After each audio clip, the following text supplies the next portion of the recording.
বিজ্ঞান কলেজ আর farm gate মুক্তর ভিতর থেকে পুলিশ দৌড়ে আসছে প্যাসেঞ্জার গায়ে নামেন পরে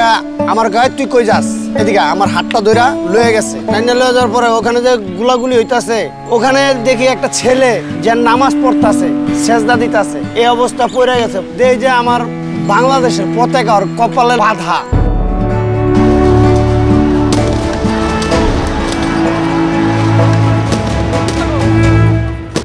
রক্ত দেখে আমার ওই মুহূর্তে আমি নিজেই শেষ হয়ে গেছি তারপর ওখান থেকে টাইনা নিয়ে যায় একা এত লোক সবার কই একটু ধরতে ভাই একটু ধর ভাই ছেলেটা কার মার বুক পুকুরটা আমরা জানি না একটু মেডিকেলে লয়ে যাই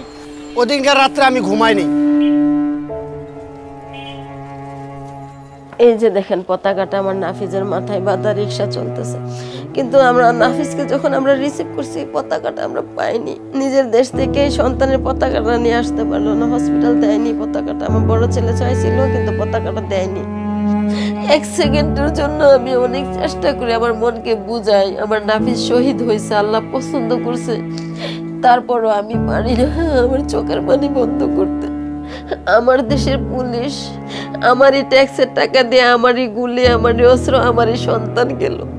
এখানে এভাবে বসে আমি বসে আছি ও আমার পায়ের কাছে বসে আমার দোনো পায়ে হাত দিয়ে মাথাটা এখানে দিয়ে আম্মু একটা কথা কি বাবা আমাকে না 5,000 টাকা দিবেন বলছে কেন বাবা কি করবা বলছে আম্মু আমি না বইয়ের কম্বো কিনবো বলছে আচ্ছা বাবা দিব বলছিল আম্মু আপনি তো সবই বলেন দিব সত্যি দিবেন তো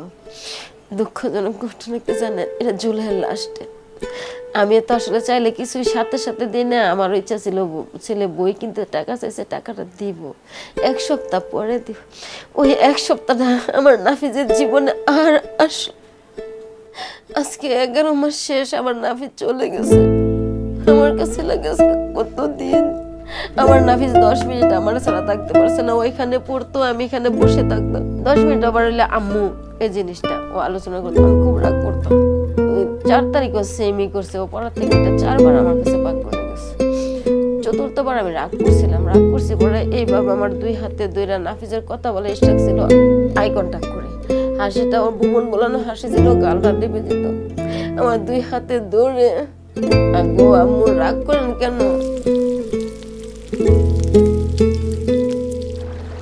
আমার ছেলে মাদ্রাসাতে আই পাস করছে তারপর আই পাস করার পরে আমি ওই ভোলা কলেজে পড়ি অনার্সে ভর্তি হয়েছি তো ঢাকাতে আপনার মিরপুরে একটা চাকরি নিয়েছে বিকাশ কোম্পানিতে আমার ছেলে ধরেন এই 1000-এর মধ্যে একজন ছেলে ছিল এখন ধরেন আমার এই উড়ান রাস্তাঘাট সব মানুষের ভরা ছিল সামনে ওই যে কবরস্থানের দিকে মসজিদের ওখানে গেলে দেখবেন একটা মাঠ আছে ওই মাঠ বোঝাই গেছে মানে কি আমরা মাইকিং টাইকিং কিছু করতে পারি না এরপরও আমরা ধরেন হেসিং হয়েছে আমাকে লাগে অনেক কথা কইছে মানে আরে কারা ধোয়াইছে কারা মারি দিছে কারা জানাজা ভরাইছে বুঝলেন এগুলো অনেক লিশমিশ করছে আমার তো ছেলে 19 তারিখে মারা গেছে তাহলে আমি ধরেন 5 তারিখ পর্যন্ত আমি ঘরে সইতারি নিজে বাইরে বেরিয়েছিলাম রোজার ঈদও বাবারে দেখলাম না কোরবানি ঈদও বাবারে দেখলাম না বাবা আমার বাবা যে কি করে মৃত্যুবরণ করলো আমি তাই জানি না ওর বাবা আজকে নাম তুলছে নাই আজকে তো নাই দুনিয়াতে নাই বিদায় হয়ে গেছে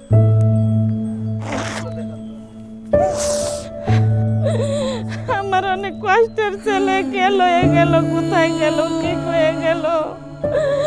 ওই সৈরাচানি তো রাজাকারের বাচ্চা কয়ে তলে দিয়ে কইছে গুলি কর রোড পরিষ্কার করি তো যার মার বুকের সন্তান শেষ করে দিল আমাকে দিন যায় না রাত যায় না কি যায় আমরা নিজেও বলতে পারি না কতটা তুমি হারালে বন্ধু কেঁদেছে অন্তর জানো না তুমি হারাবার ব্যথা জানে পলাশির প্রান্ত হারিয়ে গেছে যেখানে মায়ের সোনার নলুকখানি দোলা ভরা ক্ষেতের ফসল সাজানো ফুলদানি এ হারানোর বেদনা তুমি রেখো অন্তরে দেখবে তোমার দুঃখ লুকাবে পলাশির প্রান্তরে।